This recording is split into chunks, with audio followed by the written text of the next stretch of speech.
Buffalo Bills make the long trip west. They'll be in good spirits when they do it. Josh Allen throws for 323 yards, and he is victorious. They drop down in Seattle to take on the Seahawks, who are back in first in the NFC West. Mike McDonald returns home to Georgia, victorious. Low-key, one of the best Week 8 games. Real similar teams, pass-first squads with sneaky, dangerous run games, defenses that no one quite knows what to think of.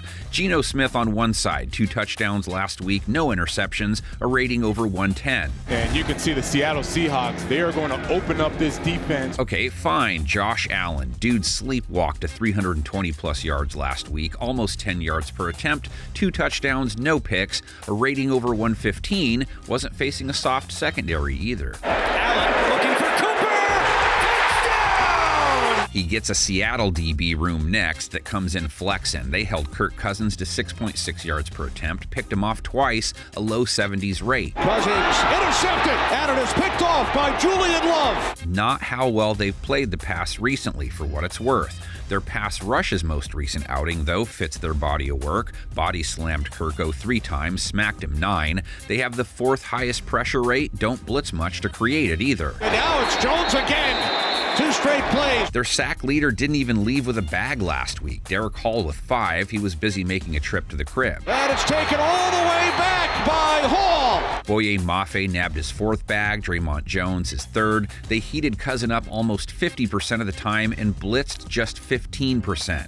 I said just because it's super low. Good day to you. Play action on first down. Cousins' pass was batted. Allen only sacked once by Tennessee. He's only taken 9 sacks. Only one team has taken fewer. Allen, plenty of time. That's a critical battle then. Seattle has to be 3 deep at corner. Their pass defense very complex. Lots of ins and outs, lots of strands. Sure, on one hand, they let Drake London score on them. Cornerback Nehemiah Pritchett gave up a touchdown, 59 yards, 6 targets, 6 catches allowed. Devin Witherspoon gave up a team-high 70 yards versus Atlanta. They've given up a 96.8 rate to wideouts this season. And coming back to make the catch. None of that really hurt them last week, and if they get Reek back, that's a game changer. Woolen almost impossible to beat when he's healthy, hasn't played the last 2 weeks. And kudos to cornerback Josh Jobe, 9 targets faced last week, 2 passes defensed, a sub-50 rate allowed. Nearly picked off by Jobe. Bills hit back with Keon Coleman, 125 yards versus Tennessee. Keon Coleman finds the soft spot. Amari Cooper's Bills debut went well, scored 66 yards. 27 more for Amari Cooper. Khalil Shakir, 65 yards versus the Titans. Trying to get there, and he does. First down, Khalil Shakir. And tight end Dalton Kincaid rolls in off a 52-yard game. Throws one for Kincaid in the corner. He's got it. Allen's legs, James Cook, they can toke it with the best. Neither was really needed versus the Titans. Ray Davis, though, has worked his way into the rotation. 41 yards, 8.2 a carry, and a touchdown. Davis at the 5. The Hawks' rush defense they go up against is vulnerable. They gave up over 100 yards and almost 5 yards per carry and a touchdown to Bijan Robinson, 7.2 to Tyler Algier.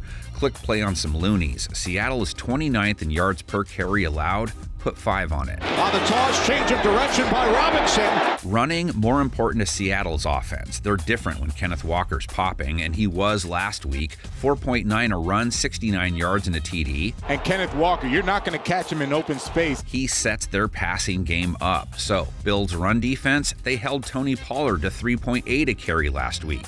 That is extraordinary by this Bills defense. Have they played running backs that well this year? No. They have played quarterbacks well, though. Tennessee still counts, right? Holding QBs to a low 80s rate, under 6.5 yards per attempt, only 3 teams ahead of them on that front. And for Pollard, nearly picked by Epinesa. Seattle has a 3-level passing attack. Bills are tough on tight ends. Hawks have Noah Fant, 65 yards week 7, 60-plus back-to-back weeks. Throws back the other way, and it's caught by Fant. The big one, Bills versus wide receivers. They're holding the position to a 78.8 rating, more INTs than TDs versus wideouts. This has been a flawless effort by this Buffalo Bills defense. Here comes DK, Tyler, and Jackson. Smith and Jigba only 9 yards on 6 targets last week. Lockett 45 yards versus Atlanta. DK had his way. Metcalf 99 yards and a TD. Matrix-like catch. I said one of the best athletes in the NFL. Buffalo hasn't sparkled versus running backs in the passing game. Geno has no problem dumping to Kenneth Walker. He caught a TD pass last week. That is a tremendous play by Kenneth Walker. You don't see running backs make that type of catch. How often will Smith need to drop to Walker? He only got sacked once by Atlanta, but their sack total is bad.